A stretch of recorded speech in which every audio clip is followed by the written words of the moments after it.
जय गुरु जी। गुरु जी को प्रणाम और गुरु जी की प्यारी प्यारी संगत को प्रणाम।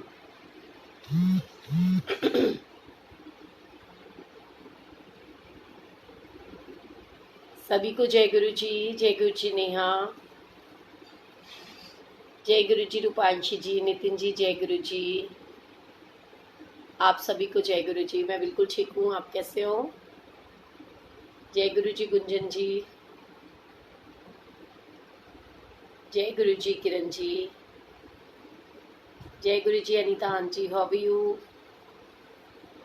जय गुरु जी अर्चना जी,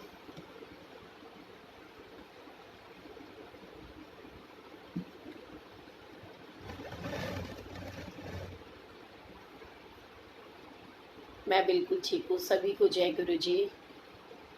जय गुरु जी कुणाल जी, ज्योति जी, सुनैना जी, मैं बिल्कुल ठीक हूँ। आप सब लोग कैसे हो? हाय आकांक्षा, हाउ आर यू बेटा? जय गुरु जी।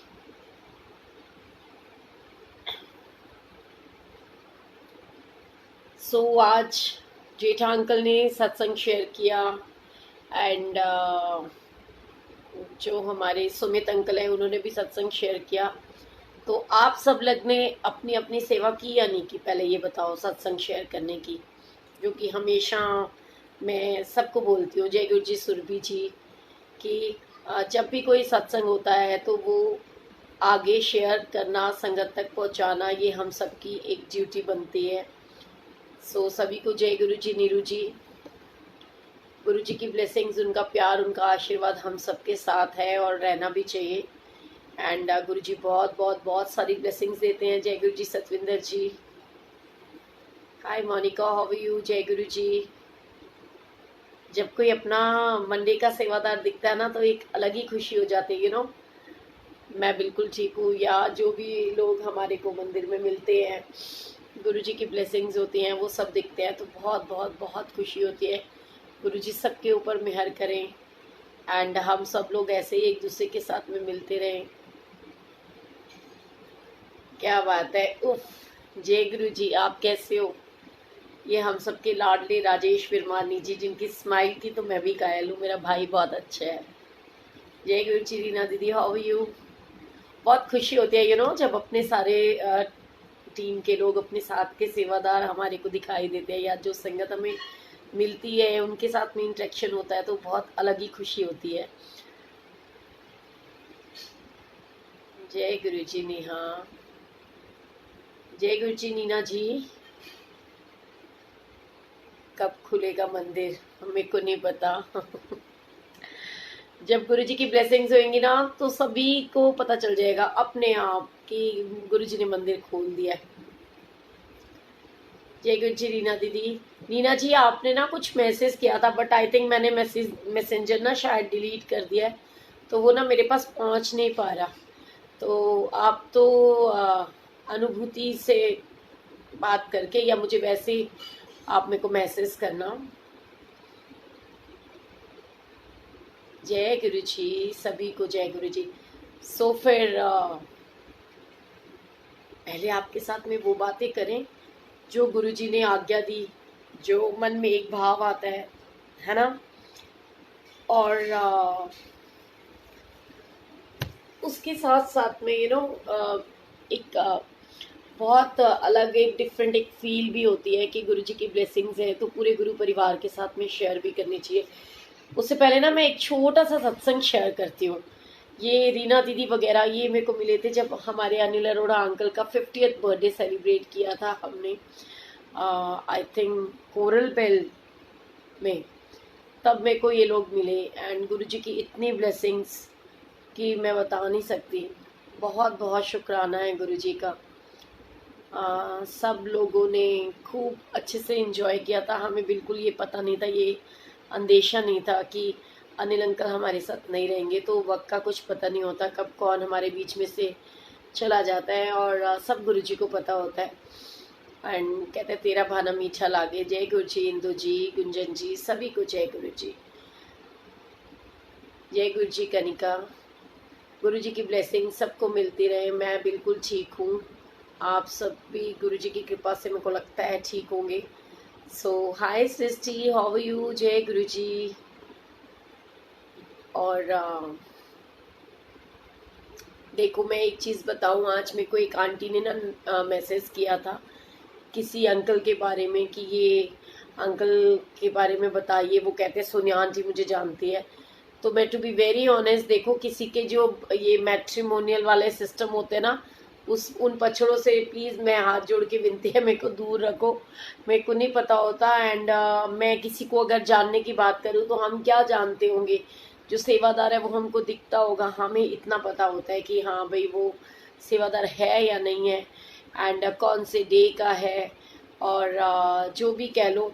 बट उनके करेक्टर वाइज और उनके मतलब घर का हिसाब किताब, वो क्या करते क्या नहीं करते, हमें कुछ नहीं पता होता। मैं दिल की बात बता रही हूँ आपको। तो कोई भी अगर आपको ये कहता ना कि सोनिया आंटी से पूछ लो, तो प्लीज़ मेरे बिहाफ पे तो ऐसा कुछ मत पूछा करो। और कभी भी ये मत सोचना, क्योंकि मैं कभी किसी के लिए, जिनको मैं जानती हूँ उनके लिए हाजिर नाजिर हूँ। कोई मेरे से पूछे कुणाल पोपली कैसा है, मैं बता सकती हूँ। कोई मेरे से पूछे रचना, गौरव कुमार, ये लोग कैसे हैं बच्चे, हैप्पी शर्मा कैसा है, मैं बता सकती हूँ, क्योंकि वो मेरे बच्चे हैं, मेरी फैमिली है, मेरे भाई बहन है। कोई पूछे कमल आहूजा कैसा है, मैं बता सकती हूँ। लेकिन मैं ऐसे किसी और के बारे में नहीं बता सकती हूँ, क्योंकि गुरुजी की संगत तो लाखों करोड़ों में है और सेवादार मेरे ख्याल से 5,000 से भी अबव है। सो इट्स नॉट पॉसिबल कि हम हर किसी के बारे में जानते भी हों। मतलब कईयों को तो मैं सीरियसली बताऊँ, मैं नाम से भी नहीं जानती हूँ। शक्लों से तो बेशक कभी देखा हो तो जानती होंगी। एंड इसलिए मेरी गारंटी पे कुछ मत करना, गुरुजी से पूछना सब कुछ, ठीक है। सो आज ना मेरे को ना एक जैसे कि मैंने अच्छा लगता है, और गुरुजी की तरफ से जो मुझे एक ब्लेसिंग्स मिलती हैं या जो मेरे मन में भाव होता है वो मैं बहुत शेयर करती हूँ ज़रूर। एंड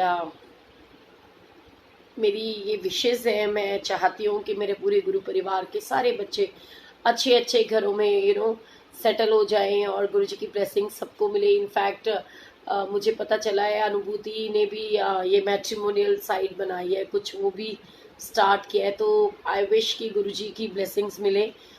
उसने मुझे फ़ोन करके बोला कि सोनिया मैं सेवा करना चाहती हूँ गुरुजी की, कि गुरुजी मेहर करें और गुरुजी के सारे बच्चे सबकी शादियाँ हों। सो मेरे को बहुत अच्छा लगता है जब कोई ऐसा बोलता है, तो गुरुजी बहुत बहुत बहुत खूब तरक्की दे, खूब तरक्की दे। लेकिन हाँ, फिर भी मैं ये ज़रूर कहूँगी कि ये बहुत बड़ी जिम्मेदारी है, गुरुजी मेहर करें एंड सोच समझ के करवाना। वो कहते हैं कि रिश्ते करवाने वाले को ना गालियाँ ज़्यादा पड़ती हैं, प्यार कम मिलता है। हाय गुरुजी, दीदी हाउ आर यू? सो सबको गुरुजी की ब्लेसिंग्स, ढेर सारा प्यार, गुरुजी मेहर करे, खूब तरक्की हो, सबके कारोबार खूब अच्छे अच्छे चलें। और मैं तो बस इतना ही कह सकती हूँ कि ठीक है, आप बहुत सारे गुरु परिवार के लोग भी है जो हमको कांटेक्ट करते हैं कि हमारे बच्चे की शादी करा दो, या कोई लड़का बताओ या कोई लड़की बताओ। तो इतना कह सकती हूँ कि आप अनुभूति, आप फॉर्म मतलब अपलोड कीजिए एंड उसके अंदर बेशक मुझको टैग कर दीजिए। सो मुझे कोई प्रॉब्लम नहीं है। सभी को जय गुरु जी, सुरेश जी, अमित जी, पूर्वा जी, एंड गुरुजी की ब्लेसिंग सबको मिले, गुरुजी का प्यार बहुत सारा मिले। एंड क्योंकि मुझे लगता है अब सब लोग आ चुके हैं और सत्संग शेयरिंग की सेवा जिसने करनी है वो करेगा अपने आप। अब मुझे लगता है बहुत समझदार हो गए हैं सारे। जय गुरु जी, सुदर्शन जी, शायद मुझे अब समझाने की ज़रूरत नहीं है, रेखा जी, रितिका जी, है ना, कि हम लोग को करना क्या है। अब तो सिर्फ मुझे आपके साथ में अपने मन की फीलिंग्स, अपने मन के भाव आपके साथ शेयर करने हैं। आज ना मेरे को एक छोटी सी, क्योंकि मैं बहुत कोशिश करती हूँ कि गुरुजी की ब्लेसिंग्स मिलें एंड क्योंकि सत्संग तो गुरुजी की कृपा से, गुरुजी की ओल्ड संगत डेली आती है सत्संग शेयर करने, एंड बहुत प्यारे प्यारे ब्यूटीफुल सत्संग्स होते हैं उनके। हाँ, मेरी कोशिश सिर्फ इतनी रहती है कि जो संगत है उनके साथ में मैं वो भाव रख सकूं कि जो मेरे मन में भाव आते हैं, और जो मेरे को क्वेश्चंस कई बार कुछ लोग पुट कर देते हैं, कोई मैसेजेस मुझे भेज देते हैं, तो मेरी एक कोशिश रहती है कि मैं कुछ ऐसा ही आपके साथ में शेयर करूं जिसकी वजह से छोटी सी एक हो सकता है आपको आंसर मिल जाए, हो सकता है आपको कोई एक भाव जो आपके मन में है वो आपको मतलब ब्लेसिंग्स के रूप में गुरुजी दे दें। आपके आपके पास में पता चल जाए, hi how sweet of you, happy, love you बच्चा। मेरे को बहुत बेसब्री से इंतज़ार है कब नवंबर आए और मेरे हैप्पी की शादी और मैं खूब बहुत सारा डांस करूं। लव यू मेरे बच्चे, जुग जुग जियो, गुरुजी बहुत ब्लेस करें। इसको देख करके तो ऐसे पिग वाली स्माइल आ जाती है मेरे चेहरे पे, मेरी सारी थकान दूर हो जाती है। मैं कैसे भूल सकती हूँ, तू तो मेरी सांसों में बसता है मेरा बाबू, जुग जुग जिए। और अभी थोड़ी देर पहले तो तुझे बहुत बहुत बहुत याद कर रही थी। वो कहते हैं कि एक माँ बेटे का रिश्ता तो गुरुजी ऐसा बना देते हैं कि चाहे कुछ भी हो जाए वो तो यहाँ होते हैं बच्चे अपने ना। सो कभी ये सोच भी मत लेना कि भी मैं तेरे को भूल सकती हूँ। तेरे को तो मैं तब भूलूंगी जब मैं पत्ता कटने वाला होएगा ना, तो भी मैं याद करूंगी कि यार एक बार हैप्पी से अंतिम बार वीडियो कॉलिंग के थ्रू मेरी बात करा दो, ठीक है। तो बस जब मेरी तरफ से वीडियो कॉल आए ना तो सोच लियो क्या पता मैं अंतिम सांसें ले रही हूँ, तो तू फटाफट से उठा लियो। ये ना हो कि कहीं मैं जिस सब के साथ हूँ, मैं उनकी कोई फाइल लिख रहा हूँ जिस सब साथ है ना। सो आंटी जी मेरी लाइफ से रिलेटेड कोई सत्संग सुना दो। अच्छा जी, क्या बात है। सो गुरु जी की ब्लेसिंग्स तो सभी के साथ है। जय गुरु जी, अनीता जी, लव यू, जुग जुग जियो मेरे बाबू। अच्छा चलो ठीक है, मैं ना आपको अब मैरिड लाइफ से रिलेटेड क्या सत्संग सुनाऊं, उससे पहले ना एक छोटी सी मैं आपको एक स्टोरी सुनाती हूँ। हो सकता है आपको वो बहुत बहुत बहुत अच्छा उसमें से हो सकता है कोई एक अच्छी समझ मिल जाए। एक बार की बात है, एक ना राजा होता है, यू नो ये क्यों गुरुजी अब निकलवा रहे हैं मुझसे मुझे नहीं पता, आप बहुत ध्यान से सुनना। अच्छा 3-4 दिन से तेरे को भी मेरी बहुत याद आ रही है।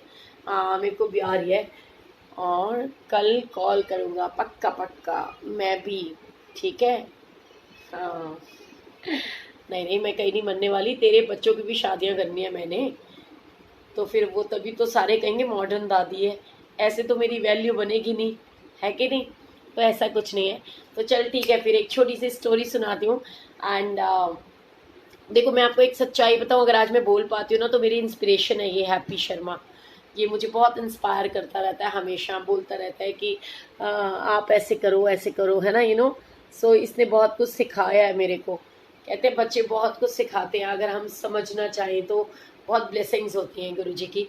सो जय गुरु जी राम जी। तो ठीक है, मैं आपके साथ में ना अब वो शेयर करती हूँ, एंड मैं इसको कर रही हूँ ऐसे साइड सो दैट मुझे किसी का कुछ नहीं दिखाई दे, ठीक है। तो मैं किसी का नाम नहीं लूँगी, किसी के बारे में बात नहीं करूँगी, मैं अपने मन का भाव, एक आंटी ने जो बोला है तो मैं आपके साथ शेयर करती हूँ।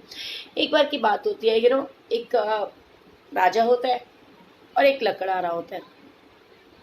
एक बार राजा ना जंगल में गया होता है शिकार खेलने के लिए, और जैसे कहते हैं ना कि वो जंगल के अंदर जा करके ना रास्ता भूल जाता है, और वहाँ पर एक लकड़हारा होता है जो कि लकड़ी काट करके अपने घर का पालन पोषण करता है।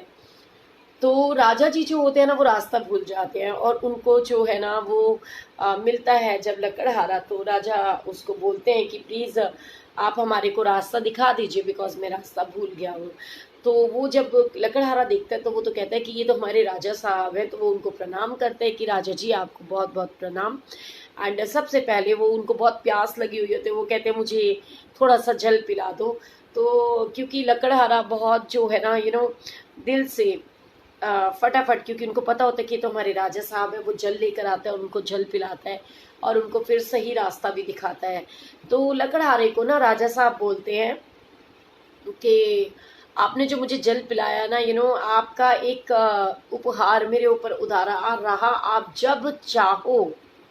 बहुत ध्यान से सुनने वाली बात है, और मैं बहुत प्यारा ब्यूटीफुल एक सत्संग भी शेयर करूंगी, लेकिन वो करूंगी तब जब सारे के सारे अपनी सेवा कर देंगे सत्संग शेयर करने की, क्योंकि अभी तक मुझे दिखाई नहीं दिया कि किसी ने भी शेयर किया हो, है ना।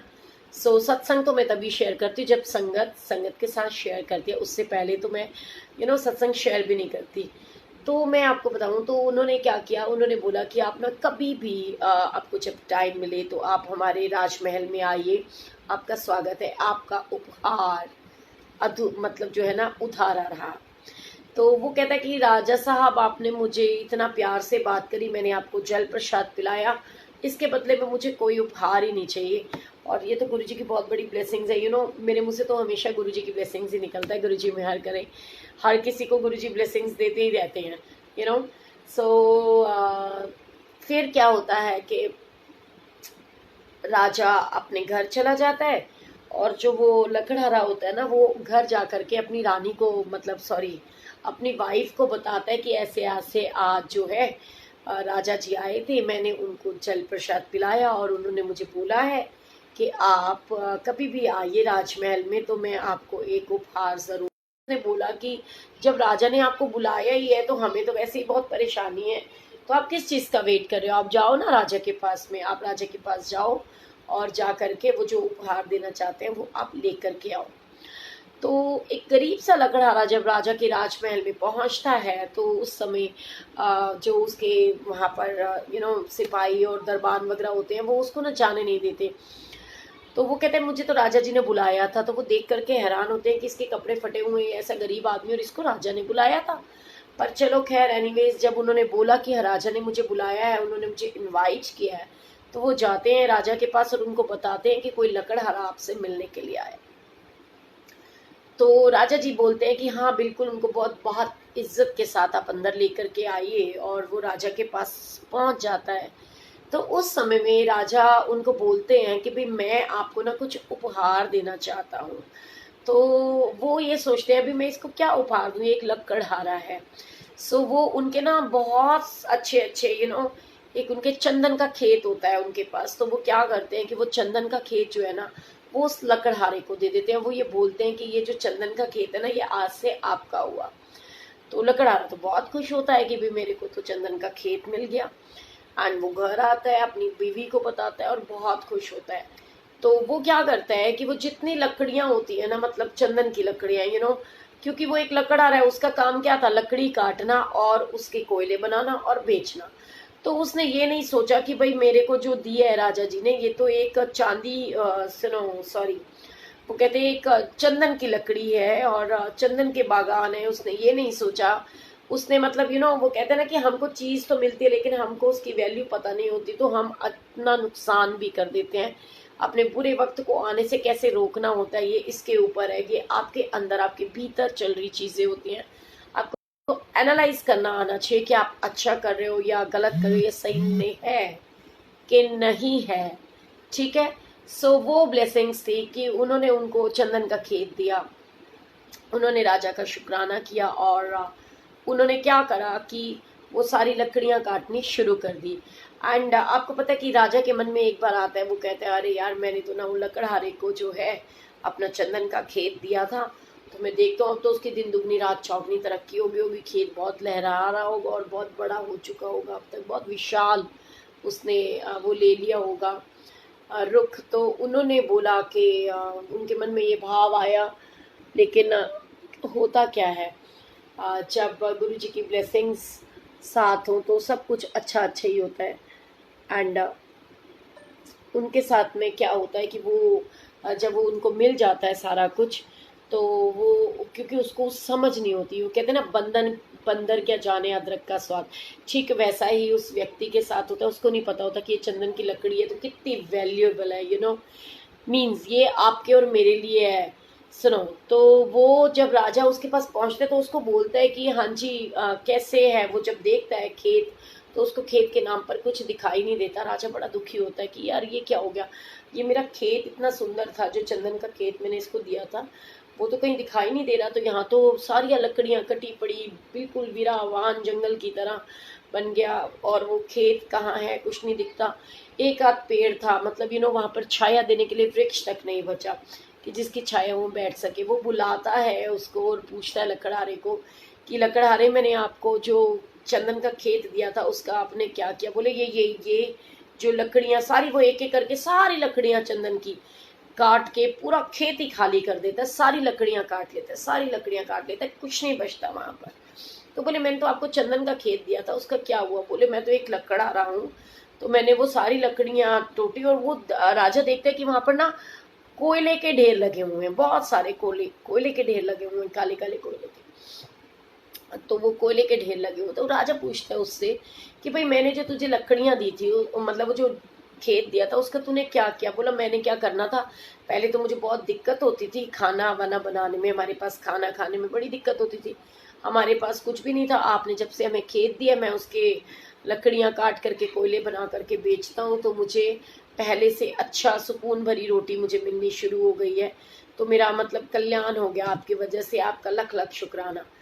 तो राजा कहता है कि अच्छा, राजा अपने माथे पे हाथ रखता है और वो कहता है कि यार मैंने क्या कर दिया, तो वो राजा उसको कहता है कि एक छोटा सा लकड़ी का टुकड़ा दे करके कहता है कि एक काम कर, अभी तक तो तूने इससे कोयले बना करके बेचे थे, अब ये लकड़ी का टुकड़ा ले और इसको बेच करके आ। तो राजा का कहना मान करके वो लकड़हारा जाता है और वो क्या देखता है कि जितने में लकड़ियां कोयले नहीं बिकते, उससे दुगने चौगने रेट पर वो छोटी सी लकड़ी उसकी बिकती है। तब उसको एहसास होता है कि मैंने क्या कर दिया, राजा ने मुझे क्या दिया था और मैंने उसका क्या हाल कर दिया। तो वो जा करके राजा के पैरों में गिर जाते हैं और राजा उनको समझाते हैं कि मैंने तुमको एक अपॉर्चुनिटी दी थी, लेकिन तुमने उसके अंदर अपनी मंद बुद्धि के साथ में अपना सब कुछ खराब कर लिया। सो कहने का तात्पर्य ये है कि वो जो बोलते हैं ना कि जो राजा के मतलब जो लकड़ियां और खेत, इन सब चीजों से कोई फर्क नहीं पड़ने वाला, कोई नहीं है, कुछ भी नहीं है। एक्चुअली में ये जो खेत है ना जिसकी हम बात कर रहे हैं, वो खेत तो हमारा शरीर है, हम हैं, यू नो और ये लकड़ियां जो थी ना, चंदन की लकड़ियां जिसको उसने बेकार व्यर्थ जला लिया, ये हमारे जीवन की सांस है। अब ये पल इतना, इस समय ऐसा टाइम चल रहा है कि अपना हर एक पल हमें बहुत खुशियों के साथ संजोते हुए बहुत अच्छे से जीना चाहिए। लेकिन अभी भी बहुत लोग हैं जो अपना टाइम वेस्ट कर रहे हैं अननेसेसरी की फालतू की चिंताओं में, व्यर्थ चिंताओं में, व्यर्थ की बातों में, लोगों की जली कटी बातों में, लोगों को दुख पहुंचाने के लिए वो सब कुछ अपना खराब पे खराब करते चले जा रहे हैं। सो हम लोगों को कहते हैं ना कि तब समझ आती है जब अपने हाथ से सब कुछ लुट पिट जाता है। सो इतना अधूरा ज्ञान जो होता है बहुत खतरनाक होता है कि किसी के पास अगर कोई चीज़ हो तो उसका ज्ञान भी उसको होना अति आवश्यक होता है। सो ऐसे ही ना एक और छोटी सी मुझे स्टोरी याद आ रही है कि एक बार की बात होती है ना, एक राजा होता है जिसकी कोई औलाद, कोई संतान नहीं होती, तो वो कहता है कि भाई मुझे तो अपने राज्य के लिए कोई राजा चाहिए, तो अब मैं क्या करूं? तो लोग उसको सजेस्ट करते हैं कि तुम कोई औलाद जो है वो लो, अडॉप्ट कर लो, कोई बच्चा ले लो आप, तो उसके ज़रिए आप वो करना। तो वो कहते हैं कि नहीं, ये चीज़ तो ठीक नहीं है भाई, अगर मैं अब बच्चा लूँ, गोद लूँ, उसके बाद क्या पता वो कैसा व्यक्ति निकले ना निकले। तो वो कहते हैं अच्छा चलो आप एक काम करो, अब एक बच्चा लोगे, फिर उसको बड़ा करोगे, इतना सब कुछ करोगे, सो इट्स बेटर कि ना आप अपने वजीर जितने भी है ना, उन वजीरों में से किसी एक को राजा नियुक्त कर दो, क्योंकि आपका बच्चा तो वो भी नहीं है, आपके बच्चे ये भी नहीं है, आपने तो वो देना ही है ना किसी को भी राज्य। तो राजा ये सोचता है कि राजा बोलते हैं कि नहीं, मैं ऐसा कुछ नहीं करूंगा। राजा के दिमाग में एक बात चलती है कि वो राजा कहता है कि मैं ना राजा बनाने के लिए ना इंटरव्यू लेना चाहता हूँ। तो फिर लोग उसको समझाते हैं कि आप ना ये मापदंड ले लो, ये नियम कायदे कानून बना दो, इसके हिसाब से कि ये क्राइटेरिया बनाओ कि भी इसमें कौन कौन आएगा, कौन कौन नहीं आएगा, ताकि ज़्यादा भीड़ इकट्ठी ना हो और जस्टिफाइड और जेन्युइन लोग आपको आकर के मिले। देखो, आप में से अभी तक किसी ने सत्संग शेयर करने की सेवा नहीं करी, क्योंकि मेरे पास लिखा हुआ कुछ भी नहीं आया, मुझे पता चल जाता है फटाफट से। गलत बात है। अभी तो मैं दो चीजें आपको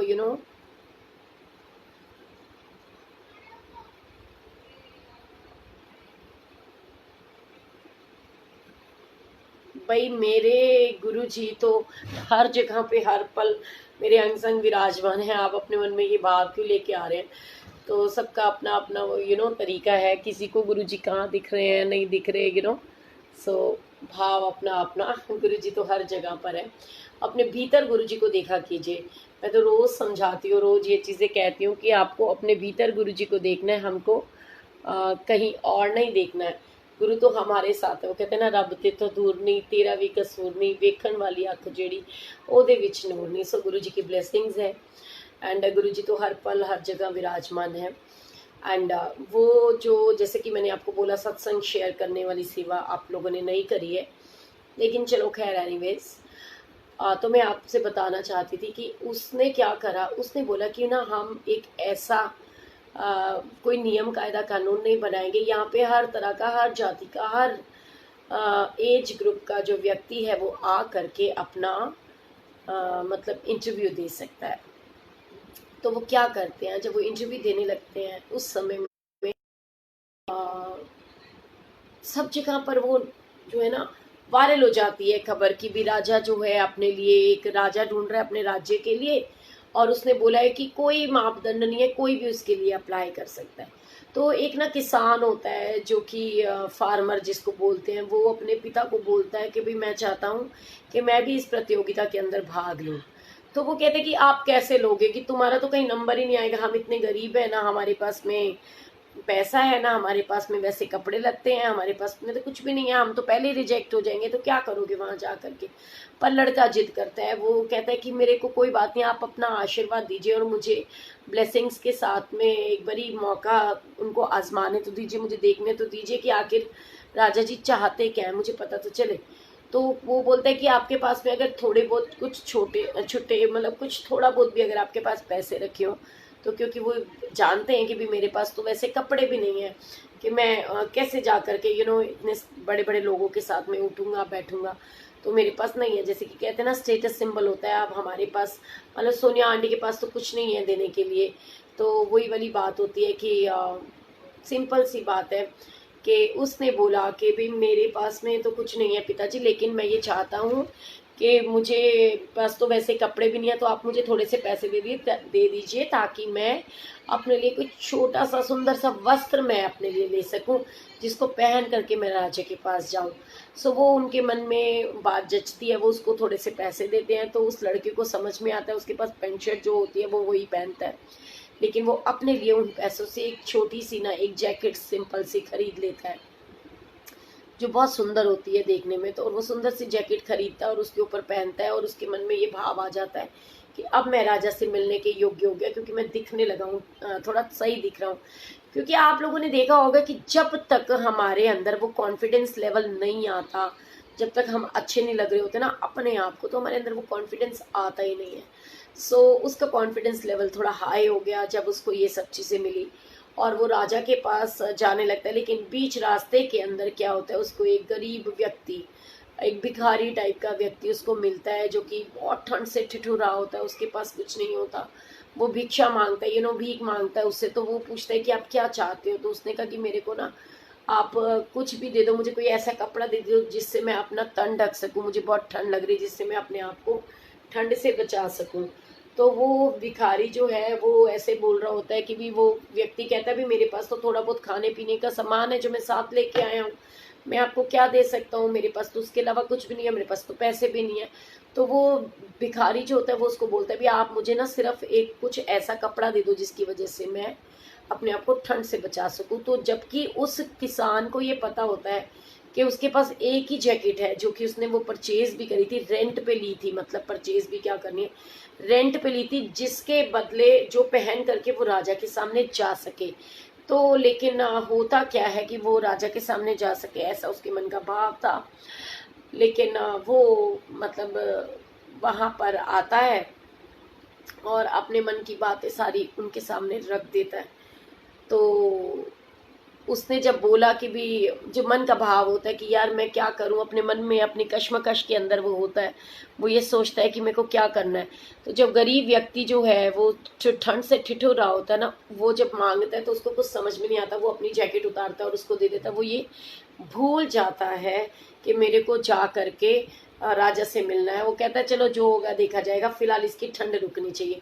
वो राजा के राजमहल में पहुंचने लगता है। जब वो राजा के वहां तक पहुंचता है तो दरबारी इसको बोलते हैं कि सामने जो सराय है आप वहां जा करके ठहर जाओ, और जब आपका टाइम होगा इंटरव्यू का तो हम आपको बुला लेंगे और आप आ जाना। तो वो वहां पर जाकर रुकता है और उसका समय आ जाता है इंटरव्यू का। तो वो जब राजा के राजमहल में जाता है तो वहां पर राजा अपनी जगह पर नहीं होते, उसको बताया जाता है। तो वो कहता है कि आप वेट कीजिए, अभी थोड़ी देर में राजा आ जाएंगे। तो जिस समय राजा आता है तो उस जो किसान होता है ना उसके परखच्चे उड़ जाते हैं, वो देख करके हैरान हो जाता है। और वो ये सोचता है कि यार ये तो वही भिखारी लग रहा है जिसको मैंने जैकेट दी थी, क्योंकि उन्होंने वो जैकेट पहनी होती है।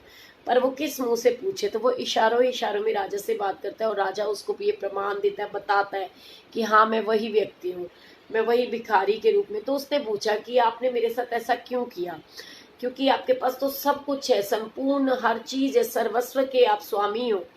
तो आपने मेरे साथ ऐसे क्यों किया महाराज, ये कौन सी परीक्षा है? तो उन्होंने बोला कि देखो, मैं यहाँ तुम जब आ जाते मेरे सामने तो मैं जो बोलता वो तुम करते ही करते, लेकिन मैं ये देखना चाहता था कि रियल लाइफ में तुम्हारा रियल मायने में तुम कैसे हो।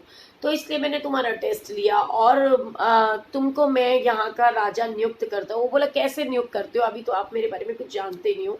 तो वो बोलते हैं कि मुझे कुछ और जानने की आवश्यकता नहीं, मुझे जितना जानना था ना वो मैं जान चुका हूँ कि तुम जो है, एक तुम्हारा दिल बहुत अच्छा है, क्योंकि तुम्हारे पास में कुछ भी नहीं था। एंड मैं ये मानता हूँ कि हो सकता है शायद आपके पास में ना तो बहुत अच्छे कपड़े होंगे, और वो जैकेट भी आपने मेरे पास आने के लिए स्पेशली खरीदी होगी। उसके बावजूद भी आपने मुझे ठंड में ठिठुरता हुआ देख करके, एक भिखारी समझ करके अपनी वो जैकेट मेरे डिमांड करने पर मुझे दी। तो जिसके मन में सेवा भाव होता है, जिसके मन में अच्छी फीलिंग्स होती हैं गुरु, उसके अपने आप हर पल अंग संग विराजमान होते हैं, उनकी तरक्की ही तरक्की होती है, उनको बहुत भाग लगते हैं। सो ऐसे ही हैं हमारे गुरुजी भी, वो देखते हैं कि आपके मन के अंदर भाव कैसा है, सेवा भाव कैसी है। आप अगर संगत के प्रति अपने मन में अच्छे भाव लेके आते तो गुरुजी आपको बहुत बहुत बहुत ब्लेस करते हैं। सो गुरुजी की ब्लेसिंग्स है। और जो आंटी ने मुझे बोला, मुझे लगता है कि बहुत हद तक उनको अपनी चीज़ों का आंसर मिल गया होगा, क्योंकि एक्चुअली में क्या होता है, हम लोग को लगता है, लेकिन ऐसा नहीं होता, कि हमें लगता है हम बहुत सुपीरियर है, हमारी तरफ से भी कमियां रह जाती हैं। तो हो सकता है अपने घर को बचाने के लिए कोशिश करनी चाहिए, एक अच्छा इंसान बनना चाहिए, एक अच्छे तरीके से हमको रहना चाहिए, कभी भी गलत नहीं करना चाहिए, किसी के साथ भी गलत नहीं करना चाहिए। अब इसी बात के ऊपर ना मैं गुरुजी का एक छोटा सा सत्संग, जैसे कि आंटी ने मुझे रिक्वेस्ट की, तो मैं आपके साथ शेयर करती हूँ कि क्या बताऊँ मैं। गुरुजी आप जाने जानो, आंटी ने बोला कि कोई मैरिड लाइफ के ऊपर सत्संग शेयर करो। एंड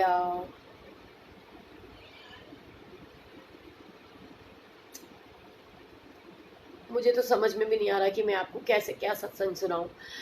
एंड लेकिन ये है कि ठीक है, मैं इतना ज़रूर जानती हूँ कि जो हमारी बहन बेटियाँ होती है ना, मेरे को लगता है ऐसा, आजकल का टाइम जो है, जैसे कि मैंने आपको बताया कि हर इंसान अपनी ज़रूरत से प्यार करता है, किसी को कोई मतलब नहीं होता, सामने वाले की फीलिंग्स का हमें कोई चिंता नहीं होता। हम अपने हिसाब से, अपने अनुसार हम जीना चाहते हैं, अपने अनुसार हम रहना चाहते हैं। ऐसा हमको नहीं करना चाहिए। जो शादी होती है वो एक ऐसा अटूट बंधन होती है, जिसको अगर आप समझो तो वो सर्वस्व अपना एक दूसरे के ऊपर न्यौछावर करने वाला वो भाव होती है।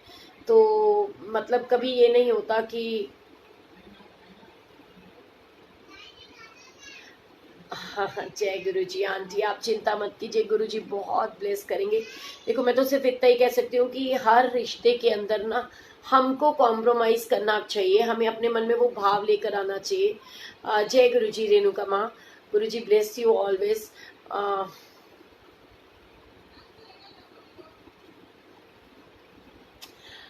आंटी फिर वही बात होती है कि पर्सनल चीज़ों के ऊपर कोई क्या कहे आपको, एंड आपके मन का भाव है, आपके मन में ये चीज़ें आती हैं। सो चलो मैं आपको ना एक छोटी सी अपने मन का भाव बताती हूँ।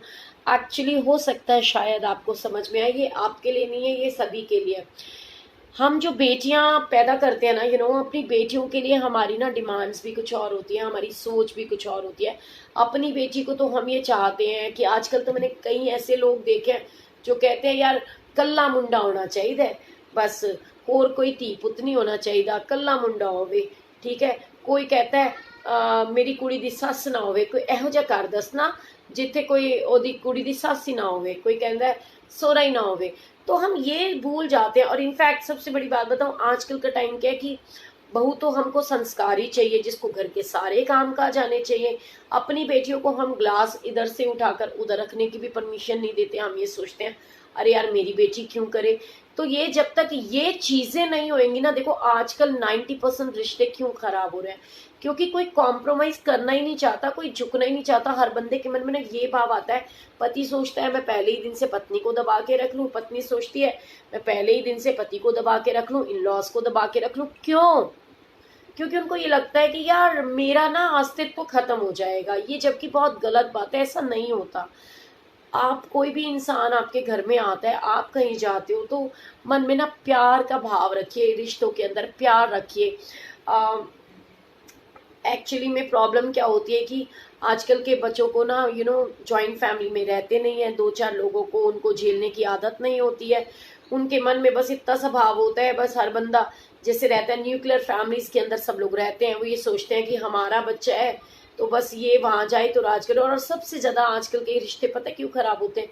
क्योंकि माएँ इतना इंटरफेयर करती है ना, की बनाया है, की खाया है, अच्छा तेरी सस कितने गई सी, ओ की करी सी, ननाना आई सी, अच्छा ओ की कह रही सी, ओ फलाना ओ ढीम का, हर 2 मिनट बाद फोन। आधे से ज्यादा तो जो है ना घर अपनी बेटियों का हम लोग खुद खराब कर देते, क्योंकि हम लोग ना अपनी बेटियों में एक्स्ट्रा ऑर्डिनरी उनको एडजस्ट ही नहीं होने देते ना उनकी फैमिली के अंदर। उनको अगर कोई अच्छी माँ होगी ना, वो अपने बच्चों को ना वो संस्कार देगी, वो ये सिखाएगी कि बेटे आपको जहाँ जा रहे हो ना, तो हमारा रिश्ता आपके साथ यहीं तक था। अगले पेरेंट्स आपके वो हैं, वो आपके माँ बाप हैं, आपको उनके तरीके से रहना है, आपको उनके घर की रिस्पेक्ट को बना करके रखना है, वो आपकी इज्जत को बना के रखना आपके हाथ में है। हम लोग क्या करते हैं, अच्छा क्या हुआ, गुस्सा किया तेरे को, फटाफट से आ जा तू घर, देख लांगी ओनू मैं किवें कहता तेनू। तो ये जो चीजें है ना, ये बहुत गलत है। हम अपने बच्चों का घर खुद खराब करते हैं, जबकि हमारा फर्ज बनता है हम अपने बच्चों को समझाएं, उनको सद्बुद्धि दें, अच्छी शिक्षा दें कि बेटे नहीं, वो भी आपके पेरेंट्स है, अपने पेरेंट्स की रिस्पेक्ट करना सीखो। वो चीजें हम कहना ही नहीं चाहते, हमारे मन के अंदर ये भाव होता है मेरी बेटी बस राज करनी चाहिए। अब मैं आपको बताऊं सबसे बड़ी प्रॉब्लम क्या होती है। आज के टाइम की सबसे बड़ी प्रॉब्लम यह है कि एक वो जुंगा कहते हैं ना कि झुंझुना मिल गया है सबको, वुमेन सेल्फ। ये चीजें ना बनी उन लोगों के लिए थी, जो ऐसी लड़कियों के लिए जो बहुत गरीब, असहाय, बहुत सिंपल टाइप की लड़कियां थी। वो उनके लिए बनी हुई चीजें थी कि वो उनके साथ में लोग टॉर्चर करते थे। लेकिन आज उसका यूटिलाइज प्लानिंग के साथ लोग करते हैं। पहले वो अपनी बेटियों को जो है ना गलत शिक्षा देते हैं, गलत संस्कार देते हैं, गलत तरीके से, फिर उसके बाद शादियां करते हैं और फिर कहते हैं अरे छोड़ नहीं रहना हमने, तू घर आ जा। और एनी मनी के चक्कर में और ये सब वुमेन सेल का केस डालते हैं, मेरा पति ऐसा, मेरी सास ने मारा, मेरे पति ने मारा, फलाना मारा, ढीम का मारा। ये गलत है। आपको मैं बताऊं, मेरे को एक हाल फिलहाल में 2 शादियां हुई गुरु परिवार के अंदर। एक लड़की ऐसी जिसका पिता नहीं है, ठीक है, जिसका पिता नहीं है, और उसकी शादी गुरुजी महाराज की ब्लेसिंग से हुई। उसको चाहिए था कि यार मेरे साथ में गुरुजी आकर के खड़े हुए, उन्होंने मेरा घर बनाया है, तो वो वहां पर एडजस्ट करना सीखे। लेकिन 6 महीने शादी को नहीं हुए, पता चल रहा है 4 महीने से लड़की माँ बाप के घर बैठी है। अरे तुम शादी करके उस घर में क्यों गई हो? ये कोई मजाक हो रहा है क्या? देखो, सब कुछ जानते बूझते आपको कोई बंदा ये सोच करके पल्ले से पैसा लगा करके आपको घर पे मतलब ब्याह के लेके आ रहा है। उन पेरेंट्स के बारे में सोचो, उनकी फैमिली के बारे में सोचो। वो नहीं दिख रहा। मतलब मैं सीरियसली सुन करके आई वॉज वेरी शॉक्ड कि यार जिसके अल्ले पल्ले कुछ नहीं है, वो कहते ना, कहावत होती है पंजाबियों ਦੇ ਵਿੱਚ कि भुखे दी तीर रजी ते खे उड़ान लगी, वो वाला हिसाब हो गया कि आपके अल्ले पल्ले कुछ नहीं है। गुरु जी की ब्लेसिंग से आपको इतना अच्छा मौका मिला, इतना अच्छा घर मिला, आपको वहां एडजस्ट करना चाहिए। आपको वहां समझना चाहिए कि यार मेरे फादर नहीं है, मेरी माँ के ऊपर पता नहीं कितनी कैसे कैसे मेरी माँ ने शादी करी होगी, और माँ ने भी क्या करी, गुरु जी ने करा दी। ये तो गुरु जी की ब्लेसिंग है कि गुरु जी ने आपकी शादी करा दी। सारों को आपको इतने अच्छे रिच फैमिली के अंदर आपकी शादी हुई। आपको वहां पर थोड़ी बहुत तो एडजस्टमेंट करनी पड़ती है। बेटियों का काम क्या होता है? लड़की को सबसे पहले सहनशीलता, ये तो गुण उसके अंदर होने चाहिए, सहन शक्ति होनी चाहिए, सहनशीलता होनी चाहिए, उसके अंदर संस्कार होने चाहिए, उसके अंदर वो फीलिंग्स होनी चाहिए, वो दूसरों को समझे।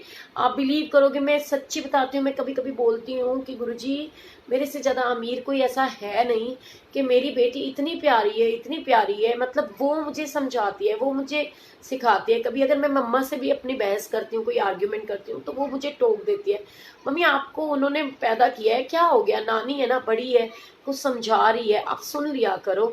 ऐसे गुस्सा नहीं करते ना आप, नानी से ऐसे कैसे बोलते हो? कई बारी मेरे को बहुत गुस्सा आ जाता है। गुस्सा क्यों आता है? मेरी मम्मी को वो गुरुजी से कनेक्टेड नहीं है, वो बात बात के ऊपर टोका टाकी करती थी, गुरुजी को लेकर मंदिर जाने की क्या जरूरत है, ये क्या करना है, वो क्या करना है, घर बैठो, ये करो, बच्चे बड़े हो रहे हैं, फलाना। वो अपनी जगह ठीक कह रही है, लेकिन मेरा मन नहीं समझ में ना आ रहा ना, मुझे वो बातें बहुत अजीब सी लग रही है। सो ये जो चीजें होती है ना, ये चीजें हमारे अंदर, देखो कभी कभी बच्चे ही हमको ये सिखा जाते हैं। फिर मैंने उसका कहना मान करके अपनी मम्मा से बात करी, क्योंकि मुझे शुरू से ये आदत नहीं है ना, मैं क्या बनाया है क्या खाया, मैं इतनी बातें नहीं कर सकती, मेरे से होती नहीं है। सिस्टर मेरी हर 2 मिनट बाद मम्मी के टच में रहती है, बात करती है, मुझसे नहीं होती है सब बातें, आदत ही नहीं है शुरू से ऐसी।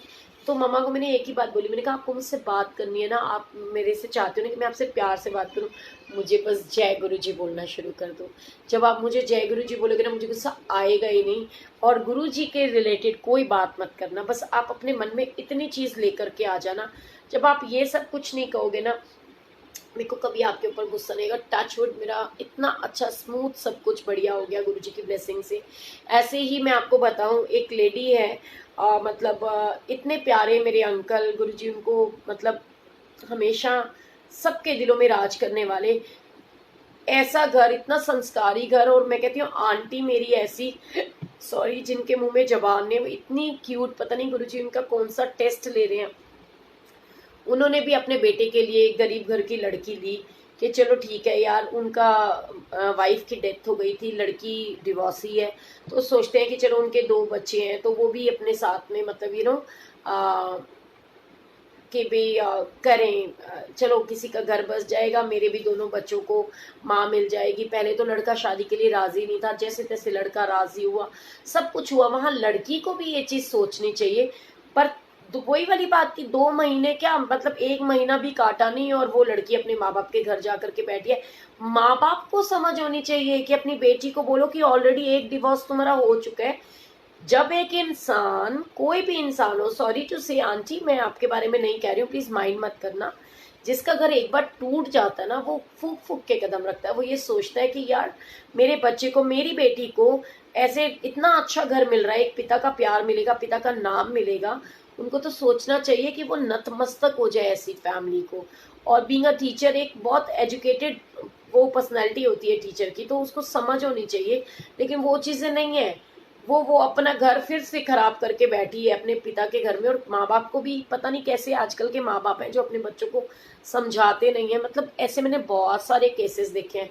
देखो मैं तो ना एक रिक्वेस्ट ही कर सकती हूँ कि पता नहीं हमने अपनी लाइफ के अंदर कितनी प्रॉब्लम्स देखी होंगी, कितने अप्स एंड डाउन्स देखे होंगे, सबकी लाइफ में आती है।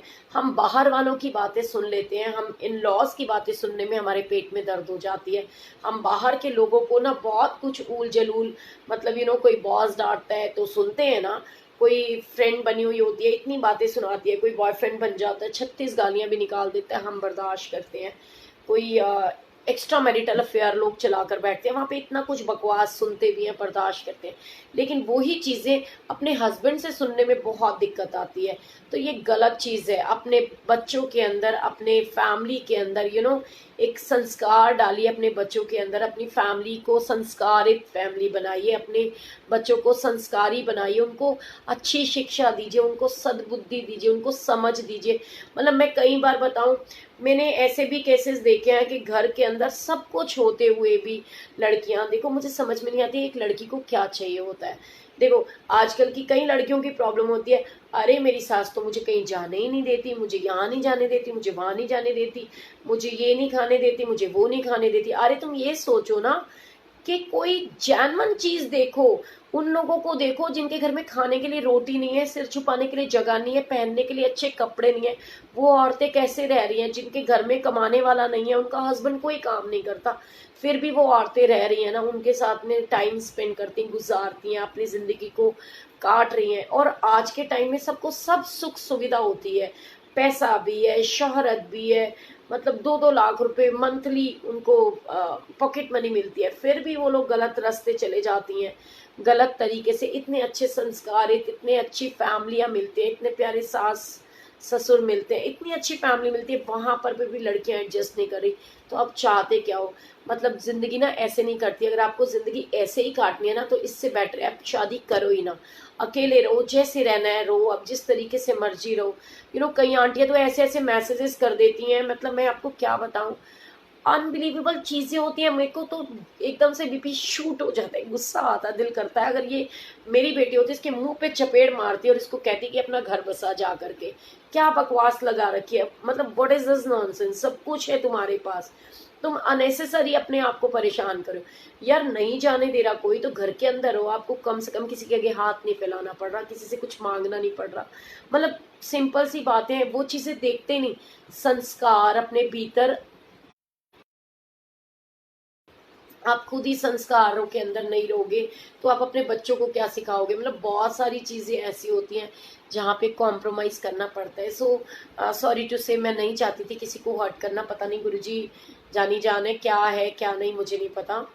और लेकिन वही वाली बात होती है कि और आजकल के लड़के तो वो एक माशाअल्लाह हो चुके हैं। उनको तो लगता है कि जैसे ना लड़की है ना, वो एक न्यूज़पेपर होता है ना, नैपकिन, पेपर नैपकिन, चलो यूज किया और फेंक दिया। मतलब ऐसा भी नहीं होना चाहिए। हर तरीके के लोग हैं। आप देखो, आप घर में ब्याह करके लेकर आए हो, जब आप उनसे मिलते जुलते रहते हो, साल साल डेढ़ डेढ़ साल उनके साथ आशिकी चलाते हैं, तब कोई अकल नहीं आती। तब बाद में जब बीवी बना करके घर में लेकर आते हैं तो उनकी चीजें उनको पसंद में नहीं आती। अरे 1 साल से 1.5 साल से एक एक साथ में रहे हो तुम, तब तुम्हें नहीं पता चला एक दूसरे का कि क्या चीजें। सो अपने अंदर ना एक चेंज लाने की जरूरत है, अपने मन के अंदर ना चेंज लाने की जरूरत है। हमें ये समझने की जरूरत है कि ना तो कोई लड़की ऐसी है कि फ्री फंड में उसका दिमाग खराब करो, उसको टॉर्चर करो। अरे तुम पराई लड़की लेकर आए हो, उसको अपनी बहनों के जैसा, जैसे आप अपनी बहनों के लिए एक्सपेक्ट करते हो ना, वैसा प्यार दो। अपनी बेटियों के लिए जो आप उम्मीद करते हो ना, वैसा सुंदर परिवार उसको बना कर दो, स्वर्ग जैसा। जैसे हम सोचते हैं मेरी बेटी को तो कोई आंच ना आए, मेरी बेटी को एक ग्लास इधर से उधर उठा के ना रखना पड़े, ऐसे चीजें आप अपनी बहुओं के साथ करो। देखो वो बहू आपको अपनाती है कि नहीं अपनाती, वही बहू आपको पलकों पे बिठा करके रखेगी। क्योंकि कोई भी लड़की ना माइंड से ये सोच करके नहीं आती है कि मुझे जानबूझ के जो है ना आपको टॉर्चर करना है या अपने ससुराल वालों के साथ गलत करना है। कोई नहीं सोचता, प्यार के बदले प्यार मिलता है। बच्चा इतना मिक्स हो जाता है, उसको पेरेंट्स की याद नहीं आती। तो जो लड़कियां आप अपने घर में लेकर आते हो, उनके अंदर अपनी बेटियों की छवि देखो, उनको उतना प्यार दो। मैंने देखा है ऐसे कई, मैंने घर देखे हैं जहाँ पे पहले तो 4 4 नौकर होते हैं, बहू के आते ही सारे नौकरों की छुट्टी हो जाती है। अरे वो तुम्हारी नौकरानी थोड़ी आई है तुम्हारे घर में, बहू आई है तुम्हारी, बेटी आई है तुम्हारी, अपनी बेटियों की तरह उनको पलकों पे बिठा के रखो। मतलब कितनी सारी लड़कियां ऐसी देखी हैं जो इतनी अच्छी हैं और बहुत अच्छी फैमिली से बिलोंग करती हैं, फिर भी सब कुछ बर्दाश्त करती हैं सिर्फ इसलिए कि मेरा घर बस जाए, मेरा घर बस जाए। लेकिन आजकल के लोगों के अंदर तो बस वो है कि लड़की गर्लफ्रेंड तो चाहिए उनको शानदार, छोटी छोटी ड्रेसें पहनने वाली, तमाशे करने वाली, और बीवियां चाहिए उनको संस्कारित। मतलब उनको तो वो घर से बाहर नहीं निकालना चाहते। अरे तुम अपनी बीवी को घर से बाहर नहीं निकालना चाहते तो पहले लोगों की बीवियों को देखना भी बंद कर दो ना। सो ये तो दोनों तरफ से होता है। तो प्लीज गुरुजी मुझे माफ करें, मैं कहना नहीं चाहती थी, बट मेरे को ना पता नहीं चलता, जब मेरा दिमाग खराब हो जाता है ना, कोई चीज मेरे मन में आती है तो फिर मैं बिना कुछ सोचे समझे उस बात को शेयर करती हूँ। मतलब ना कोई लाग ना लपेट मुझे करना नहीं आता, शुगर कोटेड बातें तो मुझे आती ही नहीं है। सो मेरे से एक्सपेक्ट भी मत करना कभी। और रही बात आप लोगों की, तो मेरी बस इतनी सी रिक्वेस्ट है कि अपने रिश्तों के अंदर थोड़ा सा झुक जाइए। क्योंकि इसके ऊपर ना मुझे एक छोटी सी स्टोरी याद आ रही है कि ना एक पिकाचू टाइप का ना एक ना जानवर होता है। वो एक ऐसे आइलैंड के ऊपर रहते हैं, वहां पर ना आई थिंक पिकाचू ही नाम था, जो भी था। चलो आप नाम में क्या रखा है, मैं आपको एक चीज समझाने की कोशिश करूँ, उस मरम को समझिए। तो वो जो पिकाचू टाइप का जानवर होता है ना, वो जिस आइलैंड पे होता है ना, वहां पर ना बहुत तेज मौसम की बारिश और इतनी ठंड, बर्फ पड़ने वाली होती है। और वहां पर क्या आता है कि वहां ना अनाउंसमेंट होती है उस आइलैंड के ऊपर कि ना अभी थोड़ी देर में बहुत बर्फबारी होने वाली है, तो आप सब लोग अपना अपना ध्यान रखिए। तो वो क्या सोचते हो, जो पिकाचू टाइप के, मतलब जो भी था ना, मेरे को याद उस जानवर का नाम नहीं याद आ रहा। वो लोग क्या सोचते हैं, वो ये सोचते हैं कि भी अब हम यहाँ पे तो इतना ये सब चीजें आने वाली हैं, बर्फ तूफान आ जाएगा, तो हम लोगों को तो बहुत ठंड लगती है, हम ठंड से मर जाएंगे। तो हम क्या करते हैं, अपना अपना सामान पैक करते हैं हम और किसी और जगह पर चलते हैं। लेकिन होता क्या है कि जब तक वो किसी और जगह पर जाते, उससे पहले ही तूफान आ जाता है और बहुत ठंड, बारिश और इतना सब कुछ हो जाता है। अब उनके पास ना दो ऑप्शंस होती हैं, सुनने वाली चीज है, दो ऑप्शंस होती हैं, क्योंकि वो जो एक ऐसा जानवर होता है जिसकी पूरी बॉडी के ऊपर कांटे होते हैं, अगर वो सारे के सारे एक साथ जुड़ जुड़ के, उनमें से कोई एक बंदा ये कहता है कि अब एक काम करते हैं, हमारे पास कोई ऑप्शन नहीं है, हम सारे जो है ना बहुत क्लोज क्लोज खड़े हो जाते हैं। जब हम बहुत क्लोज क्लोज खड़े हो जाएंगे ना, तो उससे ठंड का प्रभाव कम पड़ेगा, और इंडिविजुअली एक एक बंदा अगर अलग अलग होगा तो उसको बहुत ज्यादा ठंड लगेगी और वो मर जाएंगे। तो अब उसके अंदर क्या होता है कि वो, उनको ये सोचना था, क्योंकि वो सारे कांटेदार होते हैं, अब जैसे ही कांटेदार जानवर आपस में मिलेंगे तो वो कांटा किसी को यहाँ से चुभेगा, किसी को यहाँ से चुभेगा, किसी के खरोंच लगेगी, किसी के खून निकलेगा, तो वो चीज थी। तो अब समझना ये था कि आप वो कांटे लगे हुए वृक्ष, जो मतलब जानवर था, वो सारे एक दूसरे के क्लोज आ जाएं और ठंड से अपने आप को बचा लें, या इंडिविजुअली ठंड से वो मर जाए। तो उनको लगा कि यार ये थोड़ी बहुत चुभन होएगी, थोड़ा सा खून निकलेगा तो क्या हुआ, लेकिन हम बच तो जाएंगे, हमारी जान तो बच जाएगी। तो ठीक ऐसे ही ना हमारे रिश्ते होते हैं, उनके पास कोई ऑप्शन नहीं होती। क्यों? क्योंकि वो तो पैदा ही कांटों के साथ होते हैं, लेकिन हमारे पास ऑप्शन होती है। हमको ये सोचना चाहिए कि हमारी वजह से किसी को कांटा ना चुभ जाए, हमारी वजह से किसी को चोट ना लग जाए, हमारी वजह से किसी को दुख ना हो जाए। सो बिल्कुल अपने मन के अंदर वो भाव हमको लेके आना चाहिए कि अगर जिंदा रहना ज्यादा जरूरी है, या क्या कहते हैं, मतलब आपके लिए आपका जिंदा रहना जरूरी है, या आपका वो कांटों के अंदर जिसको बोलते हैं कि थोड़े से कांटे अगर आपको चुभ रहे हैं, उसकी चुभन बेटर है, या आपके लिए मरना बेटर है। तो ऐसे ही हमारे रिश्ते हैं, होते हैं थोड़े से रिश्ते, हर रिश्ते के अंदर थोड़ा बहुत कोई कहते हैं ना कि जैसे सारे खरबूजे मीठे नहीं होते, तो हर फैमिली, हर बंदा जो है वो ऐसा नहीं होता कि जो आपको बहुत बहुत प्यार करने वाला हो। कुछ लोग ऐसे भी होते हैं जो आपको दुख तकलीफ देने वाले भी होते हैं।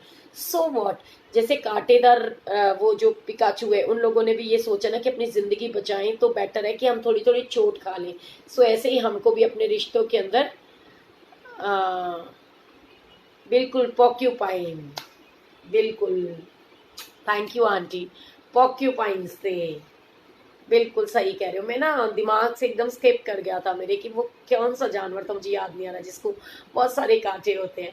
सो सही बात है। तो हमको ना ये सोचना चाहिए कि उनके पास तो परमात्मा ने ना वो ऑप्शन नहीं दे रखी, क्योंकि उनके साथ तो बॉडी में लगे ही हुए हैं कांटे, लेकिन आप जो हो उसके पास ऑप्शन है कि आप ये कोशिश करो कि आपकी वजह से किसी की लाइफ कांटों से ना भर जाए, आपकी वजह से किसी को कांटा ना चुभ जाए।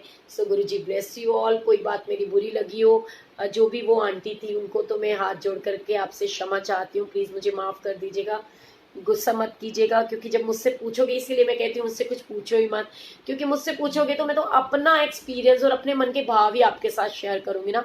सो जितना हो सके एक दूसरे के साथ में मिलजुल कर रहिए, प्यार से रहिए, एंड जितना हो सके एक दूसरे को कोऑपरेट कीजिए। और रोहिणी के अंदर सेक्टर 3 में तो अभी मुझे पता चला है 2200-2300 केस एक पॉकेट के अंदर ही इतने लोग हो चुके हैं। सो पता नहीं गुरुजी की ब्लेसिंग्स कैसे हैं, वो कब तक साथ देंगी, कब तक नहीं देंगी, क्योंकि एटमोसफेयर ऐसा होता जा रहा है, पता नहीं हम कभी मिलेंगे नहीं मिलेंगे। वैसे मुझे 100% श्योरिटी है, मेरा मन मानता है कि गुरुजी की असीम कृपा है मेरे ऊपर, तो मैं आप लोगों का सिर खाना कभी नहीं छोड़ूंगी, मैं खाती ही रहूंगी। बट फिर भी वक्त का कुछ पता नहीं होता। सो गुरुजी ब्लेस यू ऑल। सभी को एक हिदायत गुरुजी की तरफ से, एक रिक्वेस्ट कि अपने अपने परिवारों को बचाने की कोशिश कीजिए इस कोरोना से। लड़ने की जरूरत है, डरने की जरूरत नहीं है, पर थोड़ा सा डर बना के रखिए कि अननेसेसरी घूमना शूमना नहीं है। So Guruji bless you all, love you all. कल फिर मिलेंगे। आज मेरी तबीयत ठीक नहीं थी, फिर भी मुझे लगा कि नहीं, मैंने कमिटमेंट करी है तो मैं अपने भाई बहनों के साथ में टाइम ज़रूर स्पेंड करूँगी। सो गुरुजी मेहर करें, और वो कहते हैं मेहर करी तू दाता बख्शन हार सदा, हंसदा वसदा रहे मेरा परिवार सदा। सो आप सब लोग भी ऐसे ही हंसदे वसदे रहो। गुरुजी ब्लेस यू ऑल। और बंद करने से पहले आप लोगों से एक रिक्वेस्ट कि सब लोग शेयर जरूर कीजिएगा सत्संग को। जय Guruji, love you all, good night.